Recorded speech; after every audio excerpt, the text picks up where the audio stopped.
Alright. Now the first part says that there is no condition. 3 boys and 3 girls can stand in a line.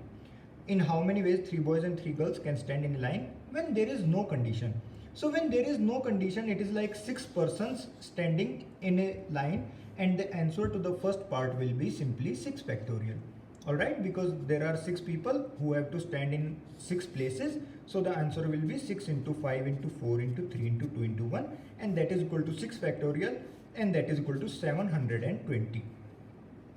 Now in the second part it says that all the girls must be together. सभी girls को एक साथ खड़ा होना है. तो देखिए सभी गर्ल्स को हम ऐसे अज्यूम कर लेते हैं. Solution of the second part. Suppose it is G1, G2, G3. Okay, सभी गर्ल्स को एक साथ खड़ा होना है. ओके, सो G1, G2, G3 को हमने एक साथ ले लिया, and B1 is B2 and B3. B1, B2, B3 ऐसे अलग से खड़े हुए हैं. Okay, so students, it is just like this that you have to arrange these 4 units, you have to arrange these 4 objects in a line. So answer will be 4 factorial multiplied by ये जो girls जो तीनों girls एक साथ खड़ी हैं, इन तीनों को आप अरेंज कर सकते हो 3 फैक्टोरियल से.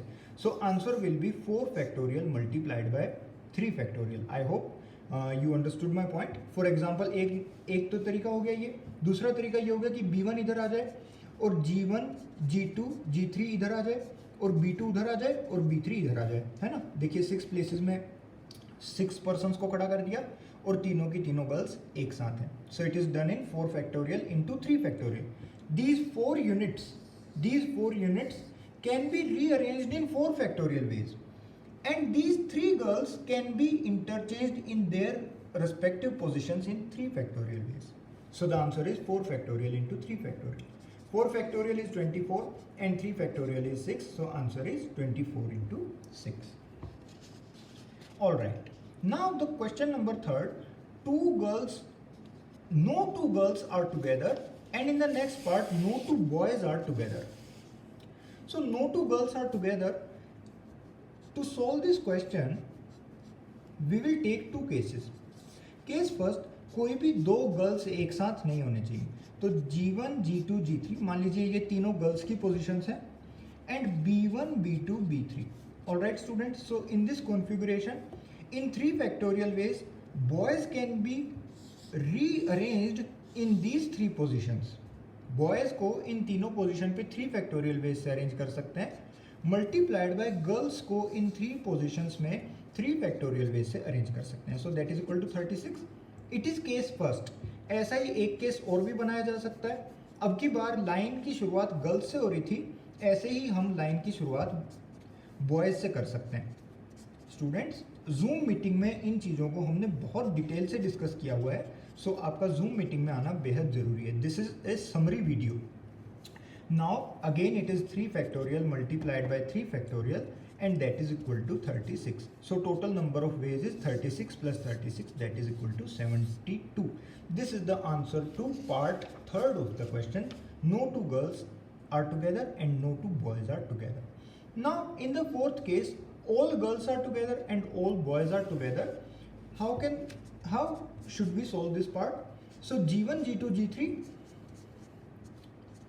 एक साथ होने चाहिए, एंड B1, B2, B3 एक साथ होने चाहिए. B1, B2, B3. ऑलराइट. एक तो ये कॉन्फ़िगरेशन हो गई. दूसरी कॉन्फ़िगरेशन वो हो सकती है जहां पर लाइन में पहले B1, B2, B3 आए और बाद में गर्ल्स आए, G1, G2, G3.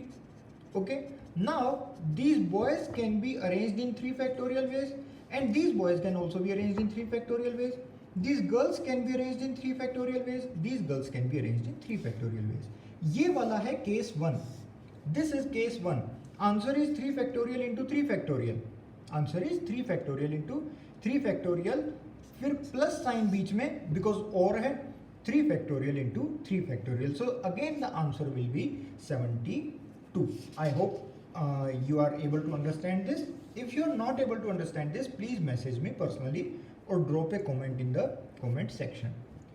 Now the last topic that we discussed in the factorial notation was the exponent of prime p in factorial n, and this is one formula that sums it all up. For example, exponent of 2 in 5 factorial. Also note that these square brackets denote the greatest integer function that we studied in the chapter 1 functions.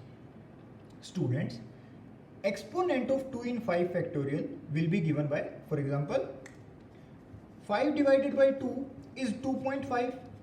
Greatest integer of 2.5. Greatest integer की definition होती है greatest integer of x is the greatest integer that is less than or equal to x. Greatest integer that is less than or equal to x. For example, greatest integer of 2.5 is 2. Greatest integer of 1.3 is equal to 1. Greatest integer of minus 1.2 is minus 2 and so on. So greatest integer of 2.5 is 2 plus greatest integer of 1.25 is equal to 1 और फिर उसके बाद ये सारी quantities zero होती है. तो even though ये इनफाइनाइट तक जा रहा है लेकिन ये इनफाइनाइट तक सारे इससे आगे जीरो लिखे हुए हैं. सो 2 plus 1 that is 3. Therefore the exponent of 2 in 5 factorial is 3. इसका मतलब ये है कि अगर 5 फैक्टोरियल हम लिखें तो 1 इंटू 2 इंटू 3 इंटू 4 इंटू 5, इसका ये मतलब है स्टूडेंट्स कि इसमें से आप 2 की पावर 3 कॉमन ले सकते हो. 2 की पावर 3 कॉमन ले सकते हो. और है भी बात सही, 2 की पावर 3 कॉमन ले लेंगे तो अंदर बचा 3 इंटू 5. ओके, ऐसे ही एक्सपोनेंट ऑफ 5 इन 27 फैक्टोरियल का मतलब है कि 27 फैक्टोरियल में से 5 की पावर कितनी कॉमन ली जा सकती है. And the answer will be given by greatest integer of 27 by 5 that is 5 plus 27 by 25 1 plus ये सारी क्वांटिटीज जीरो होती जाएंगी. सो 5 प्लस 1 यानी कि 6 आ गया. Therefore 27 फैक्टोरियल में से 5 की पावर 6 कॉमन ली जा सकती है. ऑलराइट, इसका एक स्पेशल केस है.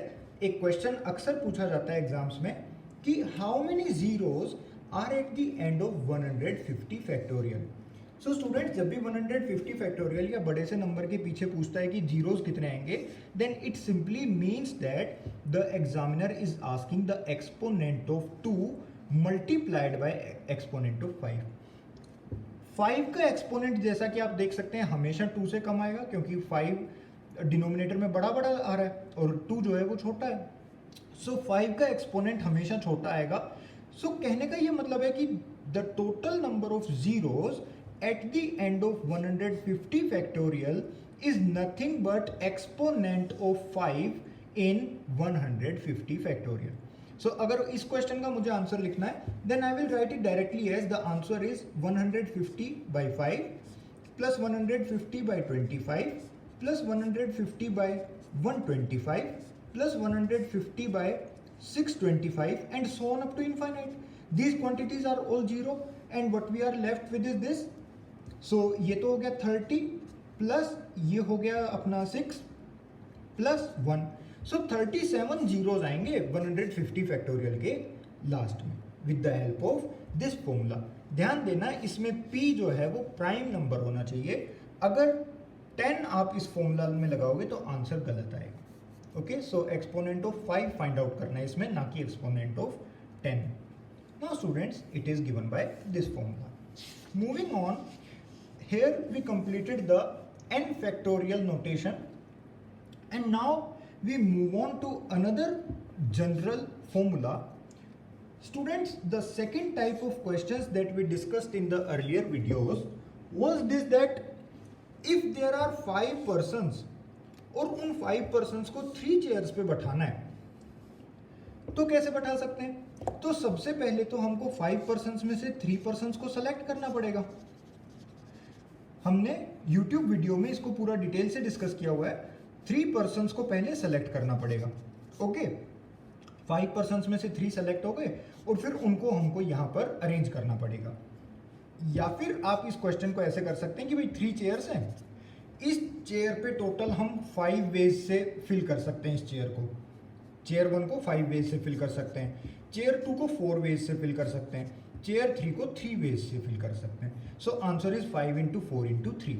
Now students, 5 into 4 into 3 can be converted into factorial notation. इसको अगर हम factorial notation में convert करेंगे तो हम बोलेंगे it is 5 into 4 into 3 multiplied by 2 into 1 divided by 2 into 1. तो न्यूमरेटर में बन गया 5 फैक्टोरियल और डिनोमिनेटर में बन गया 2 फैक्टोरियल। 5 फैक्टोरियल बाई 2 फैक्टोरियल, तो इस क्वेश्चन का आंसर आ गया 5 फैक्टोरियल बाई 2 फैक्टोरियल। अब देखिए 5 तो नंबर ऑफ पर्सन है, 3 नंबर ऑफ चेयर्स है और यहाँ पर आ रहा है 2। तो इस 2 को रिमूव करने के लिए, ताकि हम 5 और 3 ही नंबर्स का इस्तेमाल करें, हम इसे लिख सकते हैं 5 factorial divided bye 5 minus 3 factorial. Okay, so in the same way, if we have to write the answer of this question directly, then we will write it as 7 factorial divided by 7 minus 3 factorial. Alright, because it can be filled in 7 ways, it can be filled in 6 ways, and it can be filled in 5 ways. So 7 into 6 into 5, that is equal to 7 factorial divided by 7 minus 3 factorial. So in general, if I have to write a general formula for these type of questions, then I will write it like this. The general formula is n factorial divided by n minus r factorial. Students, what is the general formula? General formula, और किस चीज का general formula हम discuss कर रहे हैं? To arrange n distinct objects in r distinct places in a line. एक line में अगर हमको n ऑब्जेक्ट्स में से r ऑब्जेक्ट्स को सेलेक्ट करके और उनको अरेंज करना है, तो उसका फॉर्मूला आता है n factorial divided by n minus r factorial, and that is called as NPR. That is called as NPR. In the upcoming classes, we will again discuss the same topic, the general formula of arranging n distinct objects in r distinct places. Students, you must attend the Zoom meeting in order to understand the concepts thoroughly. Thank you so much for watching the video. Stay connected and attend the Zoom meetings.